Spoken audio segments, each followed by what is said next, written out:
नमस्कार, मैं संतोष कुमार मिश्रा मेरे YouTube चैनल में आप सभी का हार्दिक स्वागत करता हूं।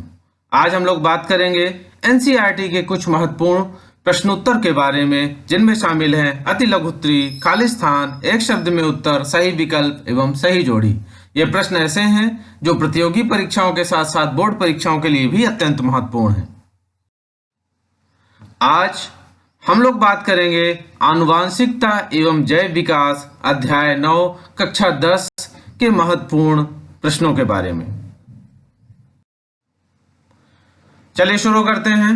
पहला प्रश्न, जीवों में पीढ़ी दर पीढ़ी विभिन्न लक्षणों का संचरण क्या कहलाता है? तो यह लक्षण जो संचरित होते हैं एक पीढ़ी से दूसरी पीढ़ी में, इसे हम कहते हैं आनुवांशिकता। अगला, वो लक्षण जो एक पीढ़ी से दूसरी पीढ़ी में संचरित होते हैं क्या कहलाते हैं? तो ये कहलाते हैं आनुवांशिक लक्षण या वंशागत लक्षण। दोनों में ध्यान रखिएगा, अंतर है।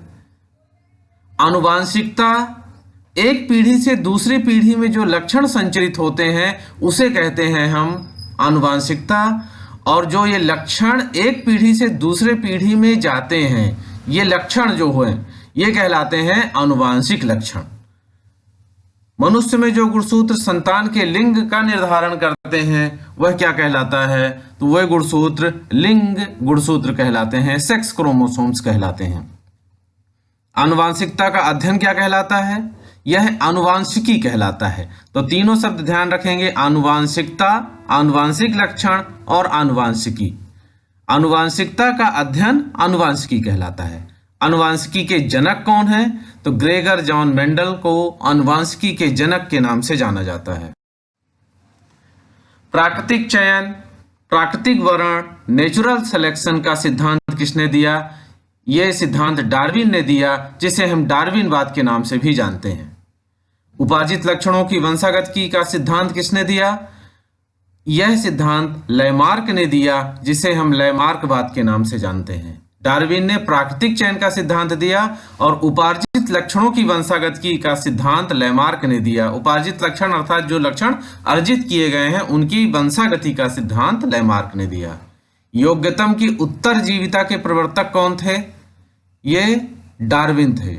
योग्यतम की उत्तरजीविता के प्रवर्तक डार्विन थे। इन्होंने सिद्धांत दिया था प्राकृतिक चयन का सिद्धांत। मनुष्य की एक कोशिका में कितने गुणसूत्र पाए जाते हैं?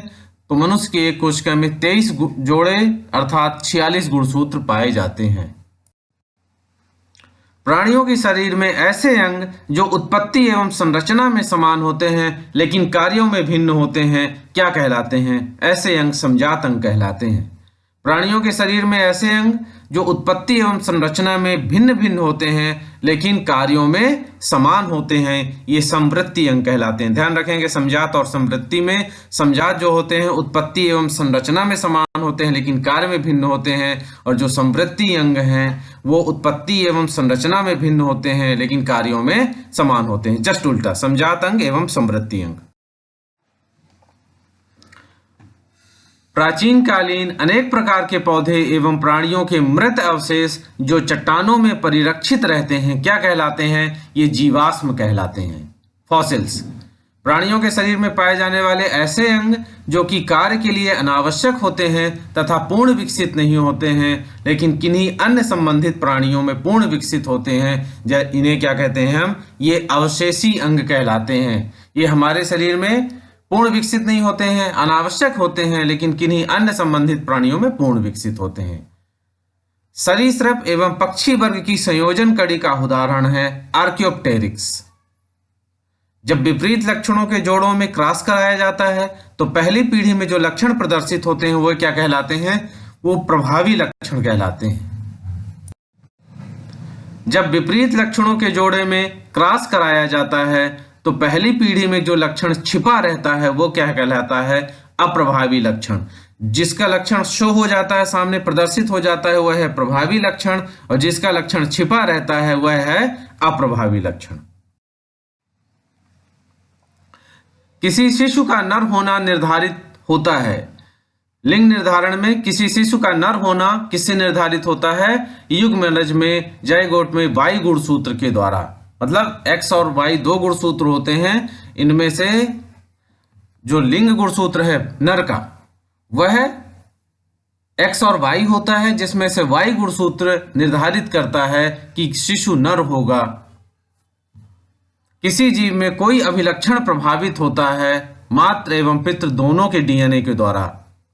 मात्र एवं पितृ, माता एवं पिता दोनों के डीएनए के द्वारा अभिलक्षण निर्धारित होता है, प्रभावित होता है। मेंडल ने अपने प्रयोग किस पौधे पर किए? मटर पर किए। विकासीय दृष्टिकोण से हमारी किससे अधिक समानता है? चीन के विद्यार्थी से हमारी अधिक समानता है। एक ही जनक की संतानों में समानता होते हुए भी एक दूसरे से भिन्न होती हैं, यह क्या है? यह कौन सी, यह क्या कहलाता है? तो यह विभिन्नता, वेरिएशंस कहलाता है। एक ही जनक की संतानों में समानता होते हुए भी एक दूसरे से भिन्न होते हैं। पक्षी वर्ग एवं स्तनधारियों के बीच की कड़ी का नाम लिखिए, तो यह है एकेडना। किन प्राणियों में लिंग निर्धारण निषेचित अंडों के उष्मायन ताप पर निर्भर करता है कि संतति नर होगी या मादा? यह कुछ सरीसृप में होता है, रेप्टाइल्स में होता है। निषेचित अंडों के उष्मायन ताप पर निर्भर करता है। पुरुष का वह लिंग गुणसूत्र जो सामान्य आकार का होता है, एक्स गुणसूत्र। हम जानते हैं कि पुरुष में दो गुणसूत्र होते हैं, एक्स और वाई। तो एक्स गुणसूत्र जो होता है सामान्य आकार का होता है, और पुरुष का वह लिंग गुणसूत्र जो छोटे आकार का होता है वाई गुणसूत्र कहलाता है।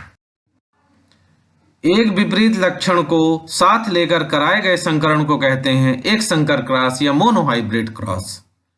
दो विपरीत लक्षण को साथ लेकर कराए गए संकरण को कहते हैं द्विसंकर क्रॉस या डाइहाइब्रिड क्रॉस। एक विपरीत लक्षण है तो वह मोनोहाइब्रिड क्रॉस, और दो यदि विपरीत लक्षण के साथ क्रॉस कराया गया है तो उसे कहते हैं डाइहाइब्रिड क्रॉस या द्विसंकर क्रॉस। उम्मीद करता हूं कि ये प्रश्न आपको समझ में आए होंगे। आप इनका नोट्स बनाएं और इनको याद करें। बहुत बहुत धन्यवाद।